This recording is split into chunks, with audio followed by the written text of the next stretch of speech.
E Markt vu jungen Designer, die am Kader vu Christach hier selber gemachte Produkte verkaufen, goufet noch nicht oft zu Lützeburg.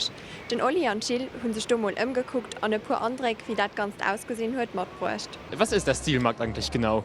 Also das Thema kommt eigentlich aus Deutschland. Wir sind aus dem Rhein-Main-Gebiet, aus Mainz eigentlich, aus dem Herzen Deutschlands und sind Plattform für alle Leute, die was Kreatives produzieren, was man im normalen Handel so nicht findet. Das heißt, wenn du zum Beispiel Kleidung machst oder Schmuck produzierst oder Delikatessen herstellst und suchst dafür eine Plattform, dann kommst du zu uns und verkaufst über uns, weil du an so einem Wochenende hier, wie in Luxemburg, auch viele tausend Leute triffst, die sich dafür interessieren und das dann von dir kaufen. Das ist der Stilmarkt. Also alles handgemacht, ist ja nicht aus China bestellt und dann einfach weiter. Genau, also wir achten darauf, dass alles in Deutschland oder in Luxemburg auch gestaltet ist.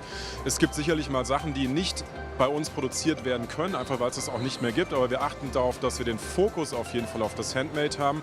Wir überprüfen es auch und wir gucken uns das auch an. Und wir wollen natürlich vorrangig die haben, die wirklich selber traditionelles Handwerk mit jungem Design eben vereinen. Wie ist die Idee entstanden? Die Idee ist entstanden, weil ich selber Kommunikationsdesigner bin. Ich habe mich immer sehr dafür interessiert, was man noch machen kann, außer Grafikdesign am Rechner.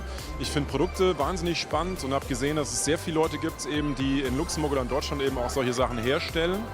Und dann haben wir angefangen mit, glaube ich, beim ersten Mal waren es 15 junge Designer in einer Halle zu versammeln und zu gucken, was daraus wird.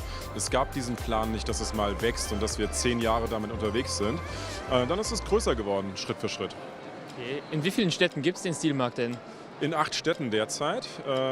Fokus liegt derzeit auf Deutschland, aber da Luxemburg natürlich sehr nahe liegt und wir auch im Team eine Luxemburgerin haben, die hier aus Luxemburg stammt und wir gesagt haben, das passt wunderbar zusammen, sind wir seit 3 Jahren hier in Luxemburg, also seit 2017.